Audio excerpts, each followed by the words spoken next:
A new American revolution has begun, not against the forces of a colonial kingdom, but a rebellion against an oppressor that has risen among us.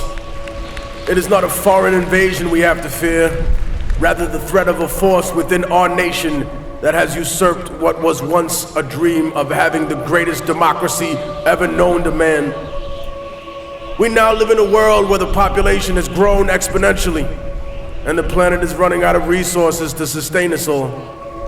We in the inner city and those struggling in the suburban ghettos may not realize it yet, but make no mistake, the people who control the technology and run every enterprise that makes up our world have seen this coming for a long time.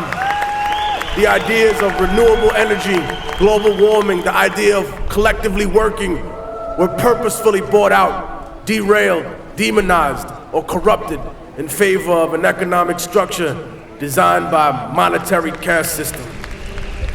In a desperate attempt to convince us that we need to maintain that extravagant existence, they've pretended we might share in their dream, that we can justify any inhumanity in its name. Out of this blind ignorance was born the curse of slavery. Many of the founders of this nation were themselves Masons. That is not a left-wing or right-wing conspiracy theory. It is a widely known and accepted fact. So then explain to me how a nation founded by men who not only understood the long and complicated history of Europe, but also that of Africa, could permeate such a lie in convincing the American public that one race of men was superior and one inferior. When in fact we know that all the early men, the people who created civilization, every aspect of what we see today, the foundation of all modern human life, were from Africa. The greatest cowardice, of course, came not with slavery itself, unfortunately, but with the excuses for slavery. For if America had been as brave as the Roman Empire and all other empires that had come after her, and claimed, no, we were just stronger, and that's why we took you, then when slavery was over, racism would have probably followed in suit. But instead, it was the social lie, the religious lie that was told, that stayed in the minds of people, that separated one human being from another, in order to distract us from the issues of class and freedom. They created issues around religion and race to dominate the world for centuries to come. Some claim that they respect the culture of life in this country. They cry out for the indignity of children that are slaughtered before they are born.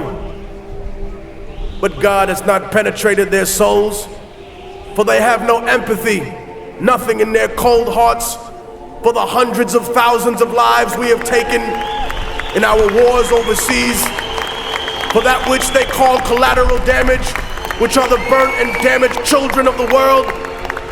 They have no prayers for them, only snide commentary on the internet and laughter in their hearts, and yet you claim to be one with God.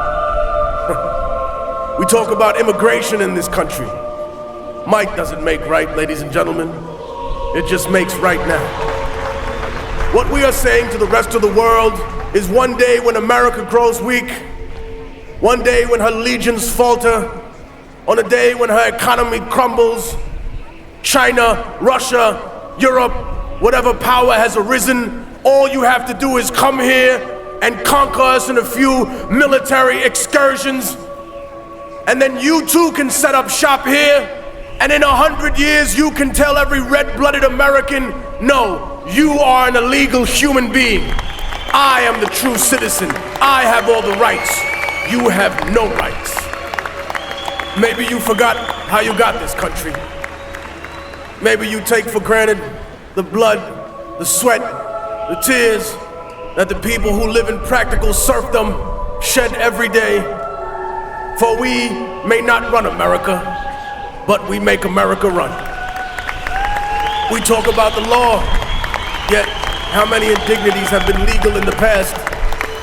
How many treaties with Native American people have we broken? How many international laws have we violated? And speaking of laws, how can a corporation be regulated by a government that is funded and controlled by corporations? How can there be accountability for people who see a profit margin above the lives of Americans, above the lives of human beings in other countries? We have taken the soul out of ourselves and placed them inside machines. My words, of course, will be marginalized, demonized in typical fashion. Anytime you dare to question the power structure, they say you hate America. No, I love this country. I see its beauty every day in its people. And I love it a lot more than those that have abandoned the American worker, that have chose to exploit and try and take away every single benefit that she has. Those that attempt to make excuses for every atrocity committed in the name of supposed freedom. Those who demand accountability from everyone, but offer none themselves. Who favor contracts over lives, who favor invasion and control over organic democracy overseas. The greatest flaw that any intelligent person has is to think that they're smarter than everyone else. And so, as the government has planted its spies amongst us, we have planted our spies among them. They have infiltrated every branch of the American government. They have retrieved names, data, hard numbers, the paper trail that will expose those that truly control this country, those that control the political parties, those that control the oil industry, the energy, those that stand behind the companies faceless, whose names have never been revealed until today.